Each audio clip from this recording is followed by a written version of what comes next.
I'm 2 days into college and I am 3 lectures behind. There's this guy, let's name him Colin. He said he wants to be mine. But it doesn't really sit with me quite right, cause he doesn't really like the things that I like. And I keep accidentally locking myself out of my dorm in the middle of the night. Trouble in Philly. Big trouble in Philly. Huge trouble in Philly.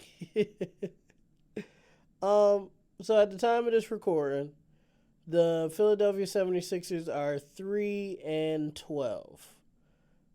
Currently the worst team not only in the East, but the worst team in the NBA. And this was not expected, at least from me. Before the season started, I did a video talking about how stacked the Philadelphia 76ers were. Not only having Joel Embiid, the MVP candidate, Tyrese Maxey, who has emerged as a superstar, Paul George joining the team, and a supporting cast of veterans and some young guys that are all proven or have a lot of potential. And so far, I'm fucking wrong. It's not because they're just not playing well. It's a slew of other things that are partially controllable, but also some things that aren't controllable. Like Embiid being out due to injury. He started the season being out due to injury. And then PG got injured during the preseason. And then Maxey was leading the squad for a while, but then he got hurt for a few games. And then Embiid was on his way back, and he got suspended for that whole debacle with the interviewer that talked about his brother, which, some may say valid crash out. I'm one of those people, like, you don't talk about people's dead relatives or dead siblings and expect them not to react. That's a little crazy. Then, you got PG, who seems to be wholeheartedly focused on his podcast, and that seems to be the priority for him. I even heard a rumor. I don't know if this is true. I could have got NBA Central or something. I don't know if this is true, but I seen something that said after his most recent injury, he's debating on retiring and just full-fledged focusing on his podcast, which would be such a fuck you to Philly, but I mean, hey, if that happens, it is what it is, I guess. But hopefully PG comes back and is able to contribute. Yeah, and then you have the whole thing with Kyle Lowry calling a team meeting, Tyrese Maxey calling out Embiid about him just not being involved with the team, and he seems to be separating himself from the team.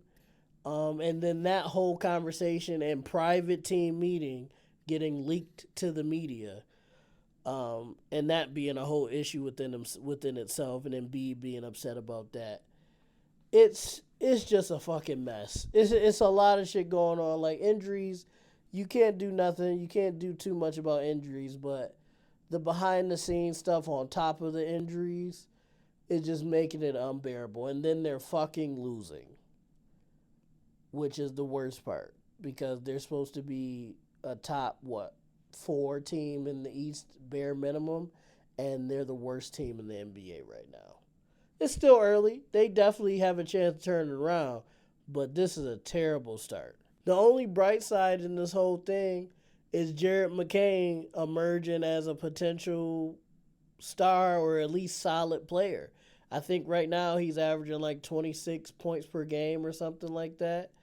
And him and Maxey seem to be a dynamic duo, maybe. Like, they look really good together. And again, like I said, with McCain emerging as a potential star or at least a solid guard, with Maxey, a healthy Embiid, and a healthy PG, with the supporting cast that they have, because the supporting cast is still pretty fucking good with Oubre and Martin and Kyle Lowry and Drummond and all those guys, they are contenders. They're legitimate contenders, but they have to figure out all this other shit and get healthy. And that's easier said than done. Now, a lot of people are on Embiid's case about all of this stuff. I'm gonna play devil's advocate, and I'm gonna talk about both sides, because I'm truly in the middle here when it comes to Embiid. In defense of Embiid, during this process, right, he's been the most consistent. Even through the most dumbest, terrible situations he's pushed through. He's dealt with the Ben Simmons situation. The one guy besides Maxey recently who really was helpful to him and he wanted around, Jimmy Butler, they got rid of or let walk. Fucking Tobias Bum-Ass Harris fleecing Philadelphia for like 5 seasons. Al Horford coming to Philly and not doing shit. I love Al Horford, but his time in Philly, he literally did nothing. I think he did less than Tobias Harris did in Philly. Then you got the James Harden situation. Harden came and the best thing he did was unleash Tyrese Maxey, which was helpful, but that wasn't necessarily what he was there for. He was there to help them win games and potentially win a championship, and he did not do that. And now he's gone. And also too, Embiid numerous times has played through injuries during the playoffs, even during the season, to ensure that Philly got further than what they would have without him. I've seen him play with like broken ankles and fucked up knees and cataracts in his eyes and different shit and broken fingers. Like I've seen him play through injuries multiple times for multiple seasons. And I think it's a little disrespectful for the media and the fans to be on his bumper now when he's been the guy not really complaining much, doing his job, especially in situations where everybody else isn't doing their job. He's always been the guy doing what he's supposed to do. An MVP. The true MVP. Because at least for Jokic, for the most part, his guys are competent. You know what I'm saying? Embiid has been in situations where his teammates aren't even being fucking competent NBA players. And he still pushes through and tries to make something happen. On the flip side, Embiid, you know you're injury prone. You're injured every single season, multiple times a season. As I just said, which is a kind of a good thing, you do play through injuries, but at the same time, you're always injured. So if that's the case, why the fuck would you play USA basketball?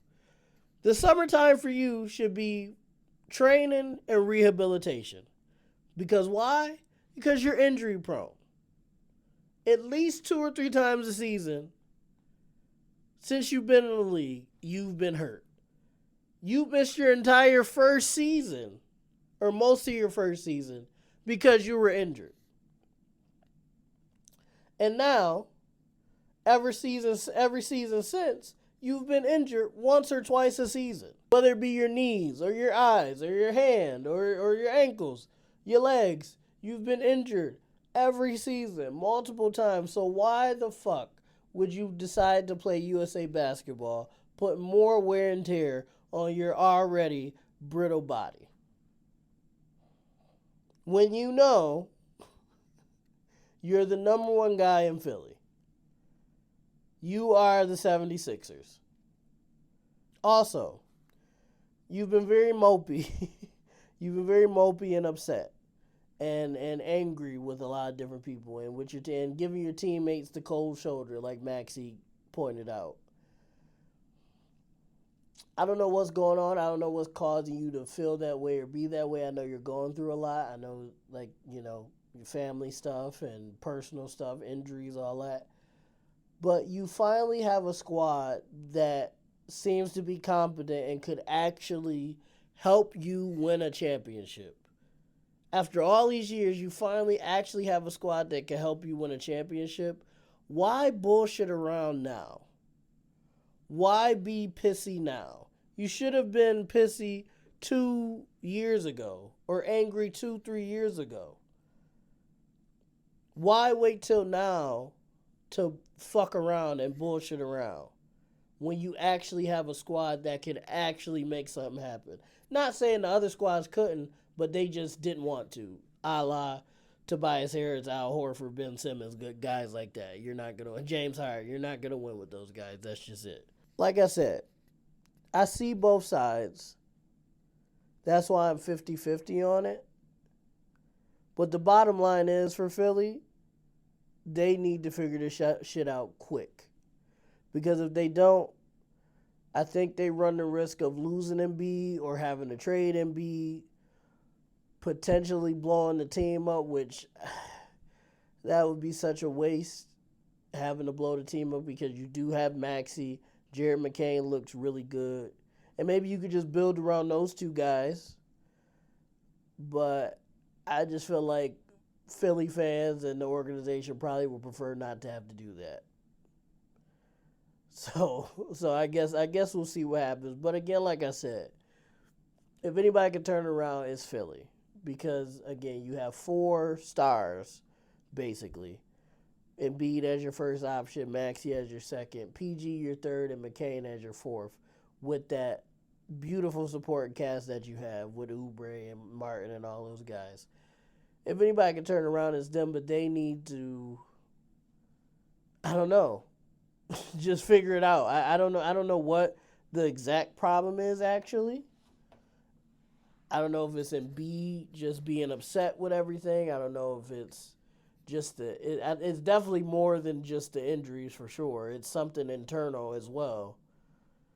But they need to fix that immediately and get healthy as fast as they can. Because we're almost a quarter of the way through the season. Y'all the worst team in the league right now. It's going to be very tough to go from worst to first from the All-Star break. Like, you don't want to be the worst team in the league at the All-Star break and then still trying to make the playoffs. That's going to be damn near impossible, even for a solid team such as this one. But let me know what you think in the comments down below. Do you think Embiid is being a bitch? Do you think the organization and the fans are being too hard on him? What do you think about Jared McCain? I love Jared McCain. I think he's awesome. Like I said, I think he's going to be a star just going forward. Who do you think the snitch is? Like, who do you think is telling the media everything that they have going on in the locker room? Like, who do you think the person is telling the media everything? And do you think they can turn it around? Or do you think it's over with for them and you think they're going to blow the team up? Let me know in the comments down below. I hope you guys enjoyed this video. And most of all, YouTube, I love you guys. Peace out. I'm 2 days into college and I am 3 lectures behind. There's this guy, let's name him Colin. He said he wants to be mine. But it doesn't really sit with me quite right, cause he doesn't really like the things that I like. And I keep accidentally locking myself out of my dorm in the middle of the night. I wake up kinda wired and I wake up kinda cold. And I wake up kinda tired, but I'll just sleep in when I'm old. See, I don't like breaking rules, but don't like doing as I'm told. So I just float around and keep my head down and hope my life unfolds. And